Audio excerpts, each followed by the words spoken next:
Guys, welcome back to my channel. So, they tried to change things up a little bit so it's not the same content every time.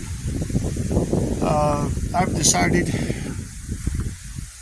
my Model A frame that I'm planning on using, I'm going to clear this off and I'm going to grab my fenders to it and start up some of the mocking process of basically where that body's going to have to sit, and that's going to dictate how much of the frame section is going to have to be either modified or cut off. And it'll give me an idea basically where that body's going to sit. So I'm going to pause the video. I'm going to come back after this is all cleared off and I got the fenders out of here, and then we can start seeing how things are going to look. So hang tight, I'll be right back. Okay, so here's what I got. Got my running board and my front fender. All this is going to need to be repaired. Somebody had fattened them up and then they put Bondo on it. So I got the wonderful job of knocking the Bondo off and put the steel structure back in its place. So far, just by roughly looking at it, you can see we got almost a full coverage of this frame. Right there is the front bumper. So there's the front wheel here, then the motor, and the frame right here. So it looks like it's going to fit. So these don't look like it, but they got some weight to them. So I'm going to get some tools, some vice grips, and I'm just going to mock it up just to see the overall length. I think we're going to be in good shape.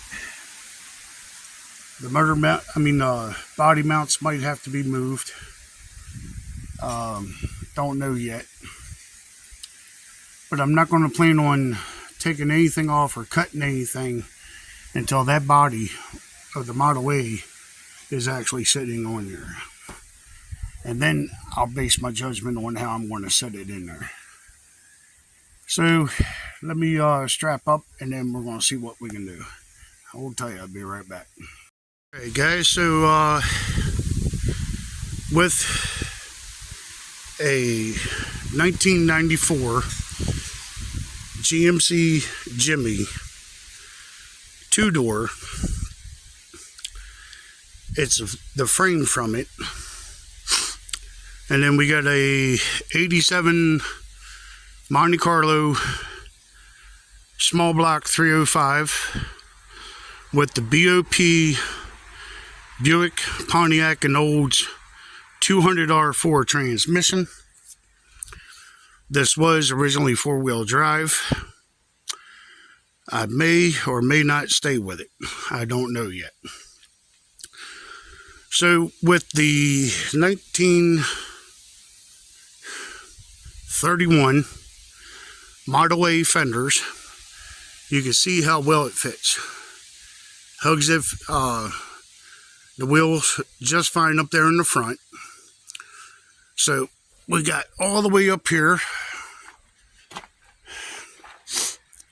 which I'm going to say the fender needs to go forward probably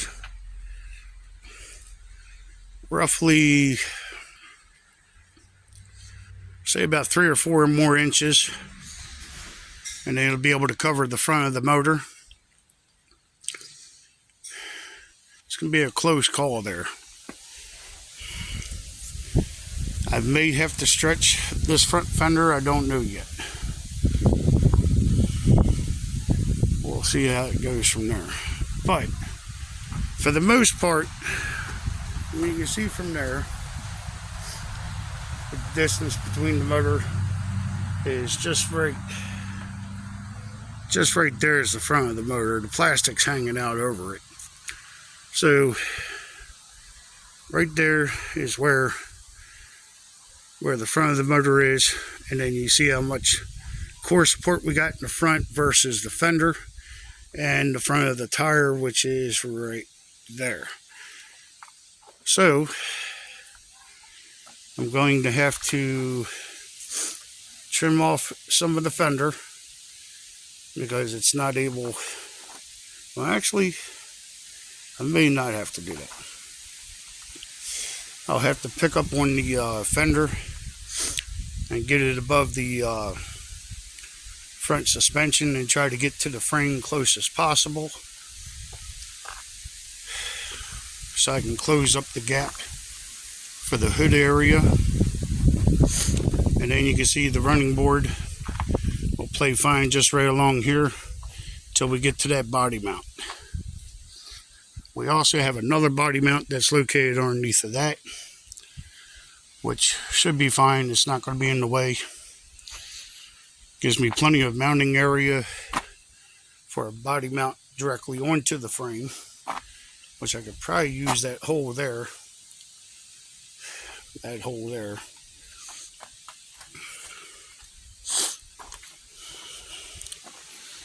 And leaf spring housing is not going to be a problem. And we get back here to the rear fender where they fattened it up. So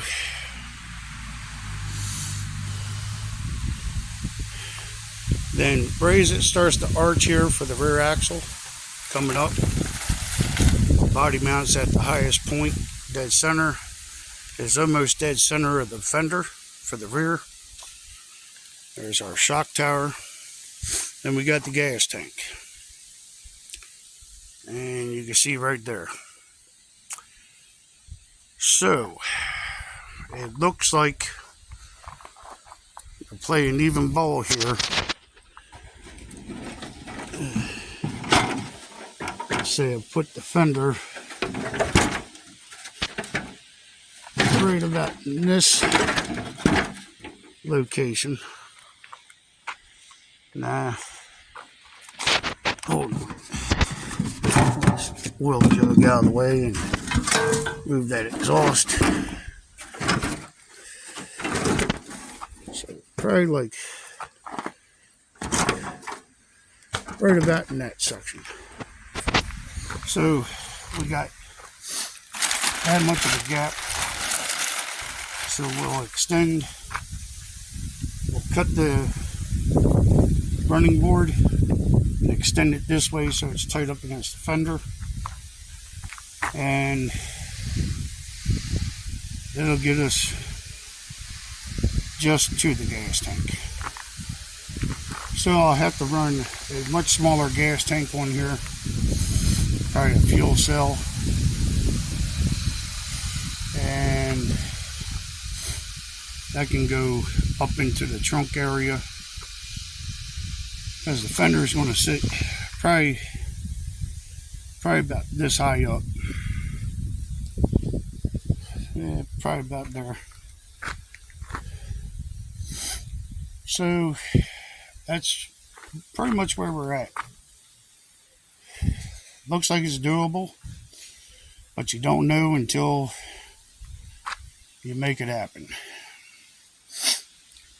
So I just thought maybe to show you guys something a little bit different today instead of same thing every day. I will be running true dual exhaust out the rear here. Looks like I'm able to do it. But it's going to come, the second pipe's going to come here and go off this way and follow it over top the axle out that way. Same thing with this, out that way. So, and dump it after the axle. I might dump it right before the axle. Keep my mufflers in this area. And let the drive shaft come right down the center of that. But because this is four-wheel drive,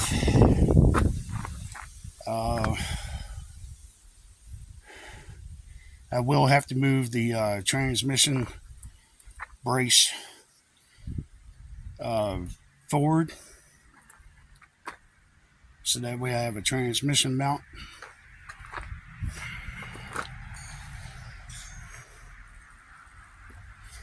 I would have grabbed the fenders for this side, but that's a little too heavy for me right now, because the front fender and the running board is together, and that was pulling too much down on my neck and my shoulders.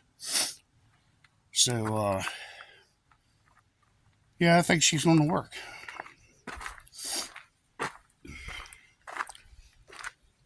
So this is what I was talking about. You put a big piece of Bondo. I mean, look how thick that is. You don't do that, okay? And no, you do not do that. That's a lot of Bondo. And it's all across the backside here, too. Jesus. I don't know what I signed myself up for, but if this bee keeps coming at me, he's going to get shot with some spray. Alright, so I got some work to do. I can't believe it. Chinese throwing star. Oh, what the? Hey, it flies pretty good. It's aerodynamic. I would have liked to have been able to keep the towing package back here, because I think that would be kind of cool to be able to get this up and going and have that T-bucket on a trailer, and having my Model A tow it to a car show. That way I could throw a double car show. So the bumpers are definitely coming off. I'm not leaving those on there. So thankfully for me, I can just unbolt it. It just comes off. Same thing with the front one. Then I'll put the more traditional bumper style on it, or I'll just go with the woody style. I don't know yet. Might use wood temporarily, just until I get a bumper. But so I'll do the mock-up process, and then I gotta repair my air compressor. I think the revalves are gone on it, and so I'll probably make a video of that, how to fix that, and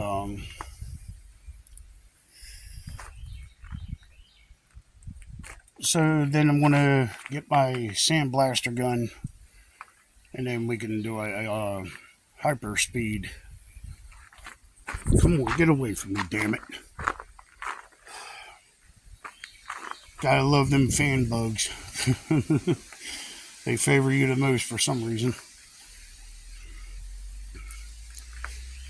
So, yeah, the gas tank I was hoping to be able to use, but looks like it's going to have to come out. I have to do some kind of fuel cell. And with the Model A, that's a whole different story. But the good news part is it's allowing me to not feel so bad to cut it. And I'll show you the reason why. Looks like we were starting okay up here on the roof.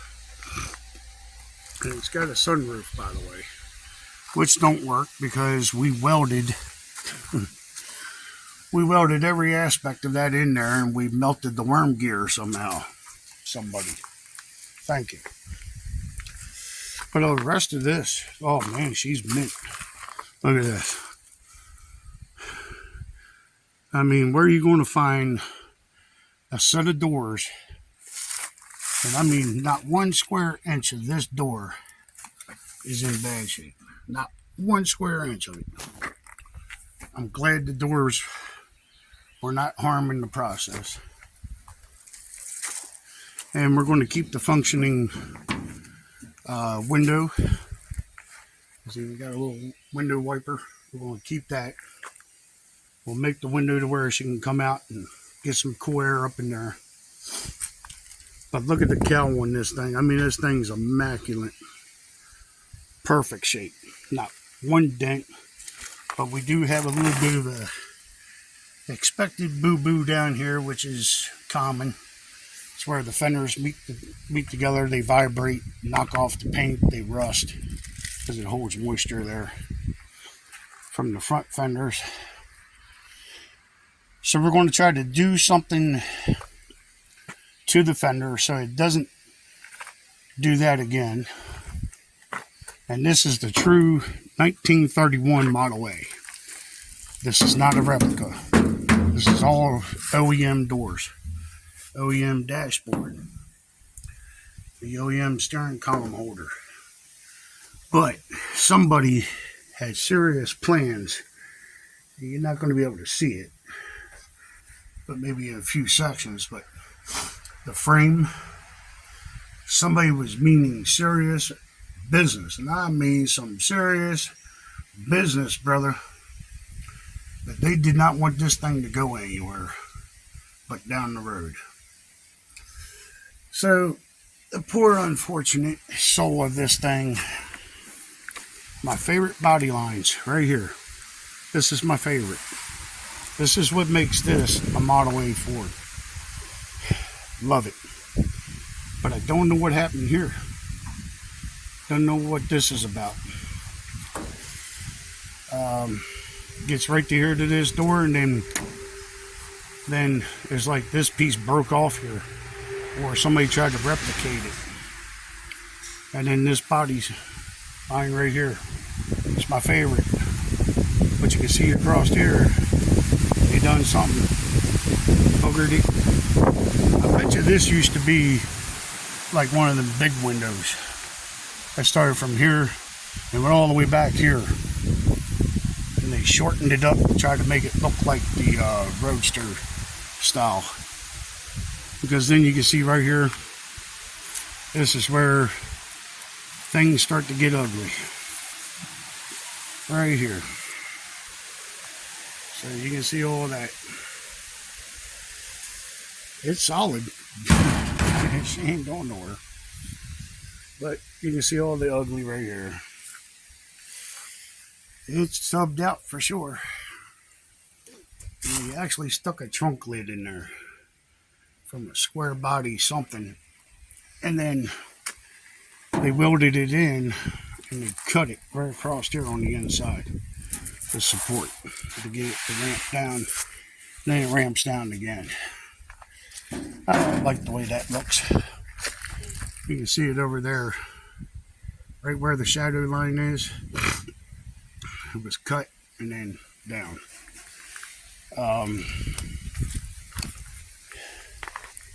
Then they triple layered the roof. From this piece, one to this piece, and then they overlapped it and they welded it over top of this, the original piece. You can see it right here. And then the doors overlap this, so that's not good. So there's going to be a lot of work being done with this. It's a shame. So I got the original hood. I have the radiator shroud for it. All the fenders. Motor.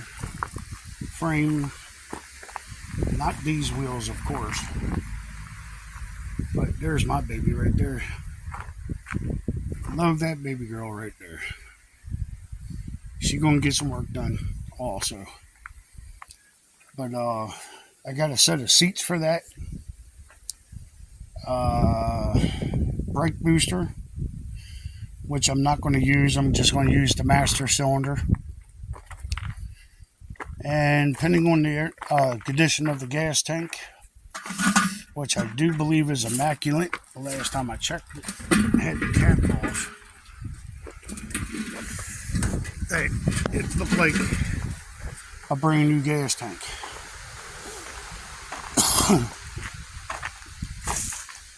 And, well, that gas tank's in awesome shape. I'm not cutting it. No, sir. She'll stay the way she is. And I'll just have to work around it. But if I dig into it and find out that it's anything but good, then I'm going to cut the bottom out. And that'll give me enough dashboard room to put my master cylinder, and that way it'll be hidden behind the cow and I won't have to drill or cut holes into it. And it should be a nice little showpiece. So I'll have the luxury of my master cylinder being up high so I can get to it. And if I ever had to get in there, I could just unbolt the gas tank and the top will come off. And if I ever had to work behind the dashboard, I wouldn't have to pull the dashboard out or lay on my back and look up underneath the dash. I can just pull the gas tank, the top half, and go straight in behind the dashboard. And I can mount my battery box in there. All my major key components, electric and all that. Starter solenoid, whatever else the case may be. I can shove all the wires right up into there and have it fused out below the glove box. It doesn't have one in there, but I'm going to try to fabricate one to be in there. So I could just undo the strap, let the glove box drop all the way down, and then I can go straight in there to the fuses. So I got a lot of plans for it. I've had a lot of time to think about it. And, well, I just really wish I can get to that sweet spot to make it happen. So the main thing is fixing that rear to look good on here, which looks like it'll go after the leaf spring. Once I'm done with the modifications, I'm not spending $900 a piece for the side panels. That's how much they want for them, and I'm not doing that. Yes, it would look a hell of a lot better when it was done, and it'd be well worth the money spent, but I don't have it like that. So in order to be able to do that, I have to match it to what I have and sell that, and then have no money to get another project, to build it, to sell it, to keep going. So I don't have a full everyday job. I work for myself because no employer will hire me in my condition, so this is my way of doing it.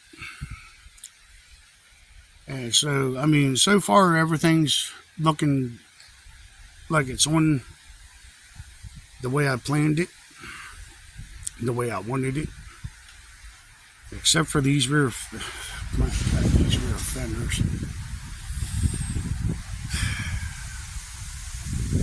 And that's why it broke so easy, because the metal that they used was too thin.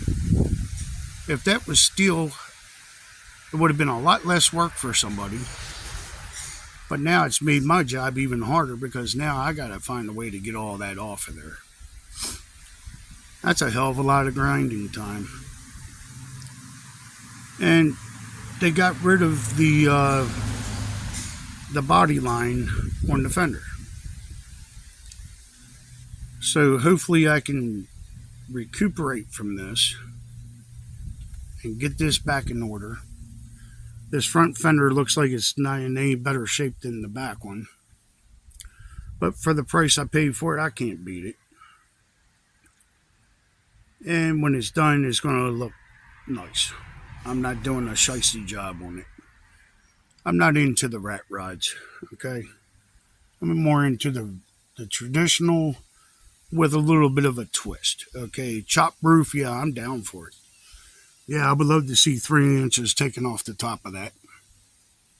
That'd be awesome. I like the look of it.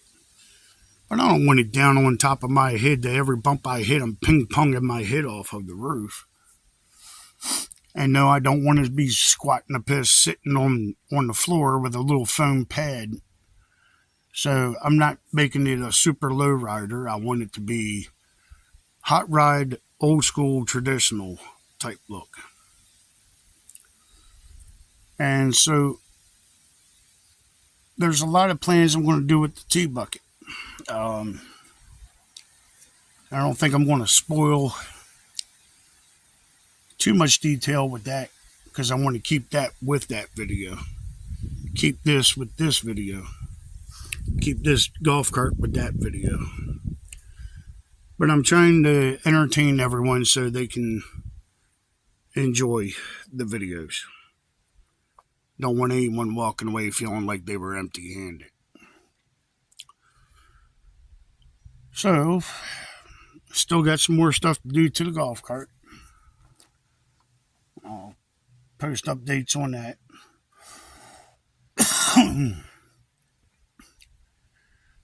And, well, y'all stay tuned. I appreciate my 53 subscribers. I thank you all for watching. I thank all my sponsors. Really appreciate you guys taking interest in me and giving me a chance to prove myself out here to you guys and try to make you guys proud of me. And hope to gain more sponsorship. And if you guys like my content, if you like the direction I'm taking things in, if you like the help, support my channel, and would like to help contribute, maybe I can, if you guys want to help, I'll go ahead and put a donation button in my YouTube. If you guys want to pay towards my efforts, trying to help everyone learn how to do stuff. If you'd like to see more content, we can start a voting type deal to where all of the ones that donated to my channel can take votes on what type of project they like to see done. So I'm trying to open up good doors here. I'm trying to open up, new possibilities. And trying to help everyone out. In the meantime, it gives me exercise. It gives me good reason to be outdoors. As you can see, all my projects up here, you don't get all of this from being lazy. No, they're not $1 million. No, it's not, the weight of gold. But they can be some cool projects. So, appreciate you guys stopping in and watching. If you like my channel, hit subscribe, hit like so you can see more content. And hope to get more subscribers so I can start getting some recognition with YouTube so they'll be feeling worthwhile paying me for everything I do. It'll help me out a lot, and I really appreciate it. And as always, thank you for watching. See you next time. Have a good one.